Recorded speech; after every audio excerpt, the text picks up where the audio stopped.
Hey everybody, welcome back to another Jackson Jet Setting Resort Review. Today I'm really excited to show you the new Conrad Las Vegas at Resorts World. It's a brand new mega resort on the Strip, the first one in years, so I was excited to try out all the properties. So the first one I decided to check out was the Conrad. So I landed in Las Vegas on a Monday, taking advantage of the low rates midweek here in December. I booked the Conrad through Amex Platinum's Fine Hotels and Resorts program. The reason why I did this is that there are a ton of perks and the room rates were very low. So for $149 a night plus resort fee, I received early check-in, 4 p.m. late checkout, an upgrade, $125 of food and beverage credit, $66 of breakfast credit at the kitchen, 2 free welcome drinks. So there were a ton of perks here. I rented a car this trip because I was playing a little bit of golf. So I parked actually in the wrong parking garage initially. I parked in the casino's parking garage, which isn't connected to the hotel. I thought that was weird, that a mega resort wouldn't have connected parking for their hotel guests. But if you're coming in for the day, that's where you'd park. But there is a hotel guest parking garage right here to the right that I'll show you. You'll notice that a lot of things kind of feel under construction still. The resort, opened in June. There are a few areas that are still not quite open. There's a big dirt patch in front of the hotel. One of the bartenders said it was rumored that they were going to build a water park, so we'll see what happens there. But if you wanted to valet your car, each one of the 3 resorts at Resorts World has their own valet station. So there's the Hilton, Crockford's, as well as Conrad. So Hilton's up first here, then Crockford is in the middle. They have a private gate to make things feel a little bit more exclusive since that is the high-end tower. And then the Conrad is on the far end of the building closest to the Strip. So what you'll see here is the entrance from the day guest side as I entered the hotel. There was a rodeo in town, so there's lots of cowboy paraphernalia all around the casino for my trip. But right to the left is the sports book, and they have a kind of American style bar. They have a grilled cheese truck in there, and they have live music, dueling pianos, etc. at night, so that's a fun place to hang out. So I think I'll show you just the neon sign for Doghouse there. So that's the sports bar, that's the sports book. Marigold is right next door. It's lobsters and burgers. I didn't have a chance to eat there, but things looked pretty good. They have some TVs as well for you to watch sports and live events. But as we keep walking towards the main hotel lobbies, you have some escalators that go up to the convention center. You have Crockford's now. So Crockford's is the high-end hotel. You can charge back any of the drinks that you might have in the Crockford's Lounge back to your room at any of the towers that you're staying in. But Crockford's is high-end, so they made that sort of the high-end gambler's lounge. Things look sort of like you're on a billion-dollar yacht. Everything looked really cool in there. I thought they did a great job. The rest of the casino has sort of a white motif. It didn't feel gigantic to me, though everything in Vegas is pretty large, so maybe that's just a factor of that. So now we're walking finally to the Conrad lobby. So I will say that this entire resort is a little confusing if you're actually staying on property. The Conrad was pretty much the most straightforward, but I did love that the lobby had a ton of art, and actually the whole resort had a ton of art to check out. But they have Liberace's piano here, giving it a little bit of a Vegas feel. But as we walk forward, you'll see the main Conrad lobby. So that's where I got my free champagne. To the right there is the VIP desk. So if you are Diamond with Hilton like I am, I think you could actually check in there. But I just kept walking to the dedicated Hilton line. The Conrad is $149 a night, like I said. So the Conrad has 1,496 rooms. It's the largest Conrad in the world. It's the second largest hotel, though, in the building. The Las Vegas Hilton next door has slightly more. So here's a look at the Fine Hotels and Resorts letter there explaining all the benefits. So Resorts World also doesn't have room service except at Crockford's, so you actually use Grubhub to do your room service, which I think is pretty cool. Here's a look at the curved hallway there, and here's a look at my upgraded suite. So as you can see, I was on the 58th floor, which is a great upgrade. It overlooked the strip, so we'll take a look at that. But overall, I mean, wow, this thing is huge. Brand new rooms, you know, it's less than 6 months old, so I expected everything to be in great shape, and it definitely was. Vegas rooms get a lot of stays, so things can start to get dingy really quickly, but overall, the Conrad suite that they upgraded me to was pretty fantastic. So we have a nice little minibar area. Those are all an extra charge, and they're on a motion sensor, so don't move them, don't play with them. But interesting thing is the Conrad suites do have a coffee maker and espresso machine, so a lot of Vegas hotels don't have that. They want you downstairs in the casino buying coffee and then gambling. So the minibar also has some cold beverages. You know, some hotels still haven't returned the minibar since COVID started happening, but I'm glad to see that there is a minibar for people. Then you have your own personal fridge for any leftovers. That's pretty tiny, so don't expect really to use that too much. But nice gigantic TV, nice little sitting area, no real dedicated desk, just really more of a dining slash table that you could use as a desk. Moving into the bedroom, nice king bed, nice chaise lounger there near the table, near the window.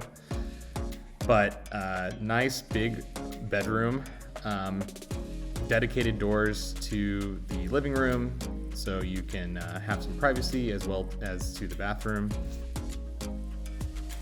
But overall, I love the colors of the room. Nice neutral feel with some like red accents, which really felt cool. Loved the radio with the charger there. I will also note that the chargers on the wall were USB-C, so now this is the third hotel that I've seen that, so I love seeing that. We're all moving to a better world where hopefully we have more universal chargers. Interestingly, everywhere at Resorts World had this Mojave Ghost soap, and it was reusable, so no dedicated shampoos or conditioners that you can take home with you at any of the hotels that I stayed at on this trip. A cool little Resorts World soap ducky that was free to take home, which I loved. And then here's a look at the shower. So nice little rainfall shower, not gigantic by any means, but really, really nice. I mean, you notice all the marble everywhere. I mean, everything's very, very high end here. I also love the separated sinks, his and her sink, so everyone gets some space if you're sharing a room. And here's the toilet area with some nice toilet art. Love that. Overall, a really fantastic suite upgrade and a killer deal at $149 a night, plus all of the perks that you're about to see me use.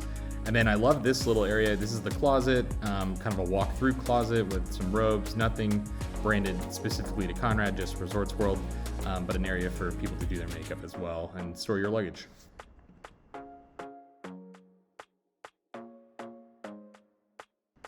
So I definitely think that the Conrad has some of the best views. It's closest to the strip, so you're looking out directly down the strip.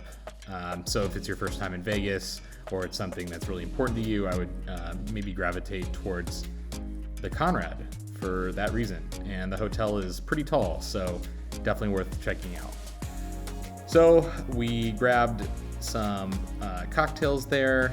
That was our welcome champagne. They were pouring real French champagne, so it's about $20 a glass in Vegas. Was pretty happy with that part, and it was kind of an unpublished benefit. But some great art in the lobby. Concierge has some really cool chandeliers above it. And then something I just noticed was this Aibo collaboration. It's like some robot dogs that are right next to the concierge. So I know some hotels have dogs that people can greet. Well, Resorts World has some robot dogs that move around. Something funny to take a look at. So as part of my diamond status, I also got $50 in credit each night to use. And the only bummer was I had to use it at the kitchen or Suns Out, Buns Out. So I had dinner at the kitchen, which wouldn't have been my pick. There's so many other great restaurants on property, but a really great steak, some fries and a beer, just to take a look at the menu here too. but I'm going to show you all of the other restaurants here shortly. And then the $66 credit in the morning can be used for breakfast. So they have an a la carte menu as well as a small buffet. Nothing like you would expect to see at like the Bellagio or the Wynn. This is a really small buffet, but I thought very high quality and had all of the staples. So, there's that. So now we're taking a look at the Crockford's high-end gaming lounge as well as the bar. Again, you can charge back everything to your room. I recommend also, if you are a big Hilton stayer, to get the Amex Hilton Aspire card, which I also have. You get $250 a year to spend at Hilton resorts as part of the annual fee, so you can wipe away a lot of the charges at this property with that card. So every casino also has to have sort of a center bar. This is Resorts World. I thought the center bar was really cool. It had these LED stalactites. Everything looks really high end here, and was always very popular, it looked like. But the main event here is Famous Foods Street Eats. There are, I think, 12 or 13 restaurants within here. There's a center bar as well that you do your own pours of beers. There you have probably 20 beers and cocktails on tap. But I'm going to give you a full tour and show you a lot of the food that I was able to order. Everything here is pretty reasonably priced. An entree is about $12 to $15. But you have some braised beef from China. You have Steve Aoki's Japanese barbecue there. You have, I believe that this was the Ginling clay pot rice. I didn't have a chance to try that, but everything that they grabbed here is either a James Beard or a Michelin star chef from their respective countries or has some celebrity connection. Mostly Asian food from different countries, but there is a Street Bird fried chicken as well as a Houston barbecue place. But being from Houston, I know that we can sometimes have a Vietnamese twist to some of our food, and they definitely have that at Blood Brothers. Pepita's Kitchen, was a Filipino restaurant. I didn't have a chance to try that one either, unfortunately, but I hear Filipino food is pretty interesting and cool. And then Fuhu Shack, that's Peking duck, and that's like one of the most popular things in the street food area is the duck burrito. And then this stall, so this looks like a little stall to buy some souvenirs, but if you stick with me here, you'll see the secret of that place. So they have dumplings, those I got to try, fantastic. Spring leaf prata palace, that's like kind of a Malaysian Indian dish. Maz, which is Italian, and then two noodle places and chicken and rice from Singapore. So here's the Speakeasy. This is the Kitty Kitty Vice Den, and it was all done up for Christmas since this was around December. But it has some killer cocktails, some things made with it like Baiju, which is from China, some unique ingredients, and everything was really, really fantastic. I thought this whole street food area was really important for the resort because the rest of the resort doesn't really have a central theme, but it is owned by a Malaysian company. So the bathrooms even have sort of a party feel to them. So moving past street eats for now, I'm going to show you some more of the restaurants. They have an attached mall called The District, and they have a bunch of restaurants and shops in there as well as the nightclub. So this is Wally's. It has tons of wine and Italian style food. I managed to have a few bites there of some pizza and a glass of wine and really loved it. But this is where you'll find sort of the main draw of the resort, I would say, which is this gigantic globe that is LED. So it does different shows and people love to gawk at it. But moving back to the street eats, this is the Japanese barbecue place that is owned by Steve Aoki and his brother. Really loved this. Delicious sauce on the steak kebab. Not forgetting how you actually call it, but it's basically a meat kebab. It's fantastic.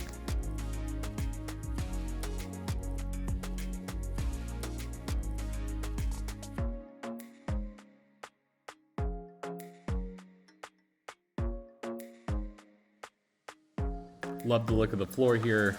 It was a real cobblestone or brick street, so that was pretty cool.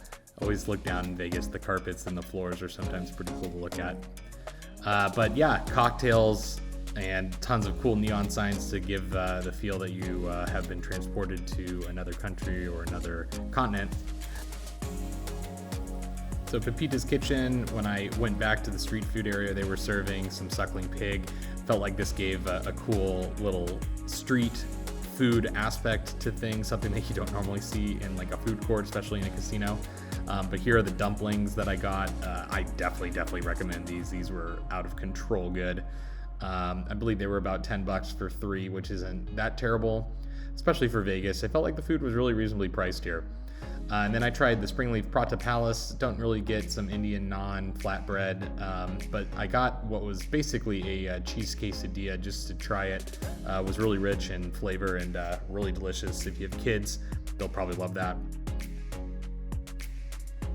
So moving on from that stand, down the street was the Malaysian fried noodles, which was definitely my favorite. I think this was 15 or 16 bucks. This was the best thing there. But the Boon Tong Ki stand is straight from Singapore and has some great chicken and rice. Wasn't a big fan of the sauces, but the presentation of the dish was amazing. And so a lot of the stands serve alcohol and drinks, but if you want to pour your own or have a little bit more choice, that center bar has a ton of taps, and basically you go up to the bartender, get a card, and it starts scanning and charging your account, and then you settle up a little later. And of course, what is an Asian street market without some sushi?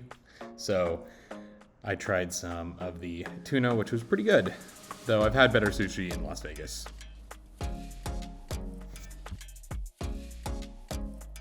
Okay, so moving away from the street food, back in the district, the mall of the resort, there's some ice cream places. Craig's Vegan Ice Cream. Didn't get a chance to try that.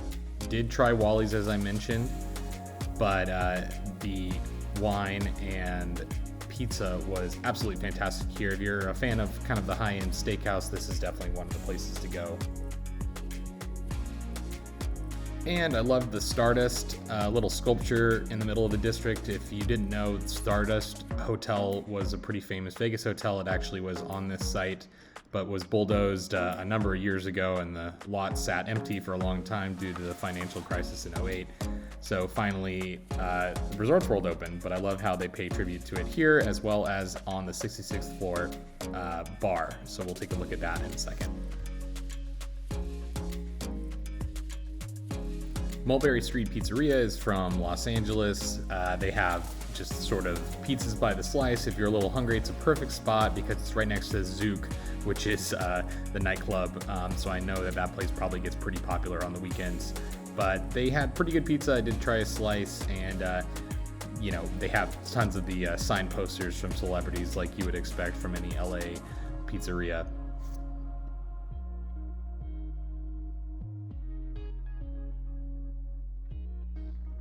So another interesting concept, Abi and Ramsa, which was like a alcoholic ice cream bar. It's located right next to that pizzeria that I just showed you, and it's also a few steps from Zouk nightclub right there. So a lot of popularity, I'm sure, late at night as well. So Zouk has this restaurant concept that they run next door that has a lot of social games. They have giant beer pong, they have pool tables, number of different things that people can play. So that's a pretty fun area to hang out, and you can also watch some sports there. So sort of an all-day concept. There's also a Mexican restaurant, Viva by Ray Garcia. Didn't get a chance to try that out with me living in the Southwest. Usually I don't try too much of the Mexican food unless it's super authentic. But they also have a cigar lounge, 8. And as you continue down the district, you will see more and more art. This car piano here looked pretty interesting. The Caviar Bar had just opened, so if you're into caviar or I'm sure vodka, they have a pretty nice list at this restaurant. Didn't try that one out. And then this VW Bug that's all scrunched up. This is pretty cool, I thought, and one of the coolest pieces of art at the whole property. And you'll find that right next to Kusanori, which is on the edge of the casino as you enter the district. Didn't get a chance to try this one either, so if you don't want something fast sushi-wise, you can do a nice sit-down meal. So back in the casino area, we're walking towards the Hilton lobby. We have the Genting restaurant and lounge. That's the high-end Chinese food. So Genting Palace, is the name of the restaurant. So that's where you're gonna find the high-end bird's nest soup, etc. This being an Asian-owned casino, you're gonna find some killer food there, I guarantee you. So now we're gonna take a look at one of the coolest spots on property. It's the Starlight Lounge on 66th and the Sky Casino, as they call it. So it is a top floor bar and light bites restaurant, as well as some video poker. It's located in the Conrad lobby, so that's where the elevator is to get up to there. Fantastic views from up here. They even have an open air balcony that overlooks the entire strip. But some great cocktails up here. They are probably the priciest in the casino. They start at about $20 and rise up from there. But definitely don't miss this if you love good views of Las Vegas. And finally, rounding out all the bars and restaurants I'm going to show you is Gatsby's. That's a casino bar. It's got some high-end cocktails. I did get one old-fashioned comped there from just a few hands of poker, so something to take a look at there. Resorts World Theater, Carrie Underwood was playing while I was there, so they're going to have some big names there and draw some people into the casino. It's across the street, or across the hallway from the Starbucks on property. But now we're going to take a look at more of the things to do on property. So we're going to take a look at the pools, take a look at the gym, and a little brief look at the spa.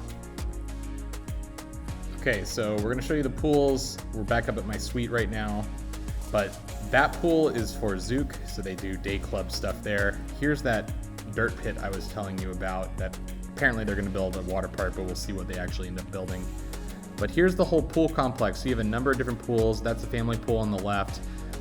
You have a nice long pool there that was closed for the season. Most of this was actually closed. To the left was that infinity pool that gets a lot of press, the cabana pool there in the center, and then the Bimini pool on the right. So we're gonna go down to the ground level here and show you everything. I thought that the pool complex was actually really impressive here. They have three, major hotels on property. They all share these pools. You don't really get any perks staying at the Conrad, but if you're staying at Crockford's, you get a dedicated spot at the infinity pool, which is considered the VIP pool, but not during the winter because it was closed.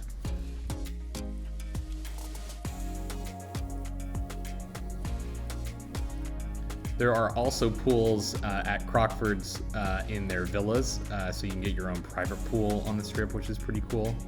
But there's the family pool, so those would obviously be spraying some water and lots of kids would have fun there. And it's a good way to keep families separate from other guests that are trying to relax maybe a little bit or have some adult fun. But yeah, I was a little bummed that the complex was closed or not heated. It was a pretty warm December day. It was in the mid 70s. So not like scorching hot by Vegas standards, but I think that some people would have definitely enjoyed lounging in the pools, especially if they were heated like the Bimini pool was, which I did see a lot of people in. But they do have some pool bars. They have bites.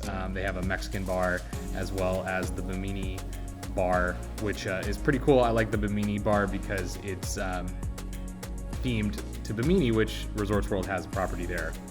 And I haven't mentioned this yet, but the entire outside of the Resorts World building is an LED screen, so that's always constantly changing, which I thought was pretty cool.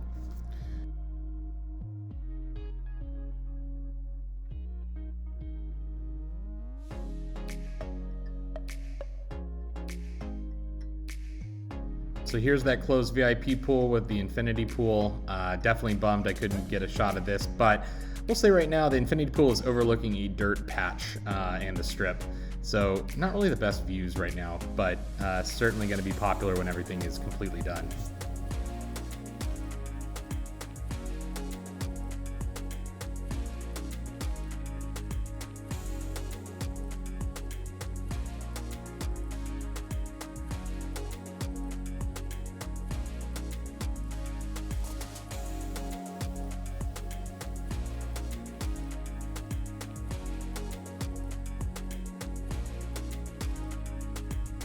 So this is the cabana pool, so don't expect really to go in there too much when things are fully open. I think that this is going to be more private for just cabanas, so a nice way to get some space at these massive resorts is to pay for more privacy, and Vegas will gladly charge you a price for it.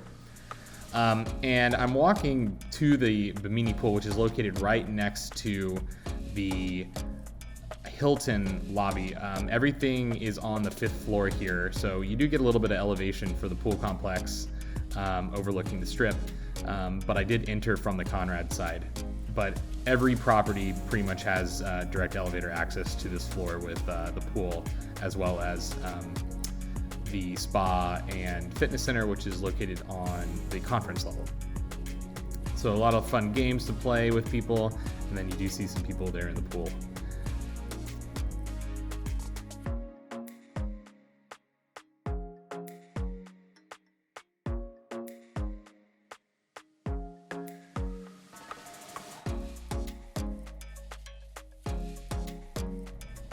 So let's take a look at Resorts World's fantastic gym, which I will say is one of the best hotel gyms I've ever seen. I love their concept. So they have 6 Peloton bikes, they have tons of weight racks, tons of cardio machines, they have a whole stretching area, they have one of those tracks that you push one of the heavy carts down to get some heavy cardio in there. They have boxing, they have a whole Theragun area. I mean, I just thought that this place was huge. If this place was sold out, I think that it would still be pretty busy. It was busy on the morning that I was hanging out on property. So definitely a nice gym. Bellagio has a nice gym on the strip. This one might beat it. So if you're into exercise, if you want a nice hotel gym while you're on vacation, this place is awesome. And then right next to that is the Awana Spa. I asked for a tour, they couldn't give it to me, but I'll show you some shots here. But yeah, that is Resorts World. Thanks so much for watching. If you haven't subscribed, if you made it all the way here, please subscribe, hit that like button, keep watching.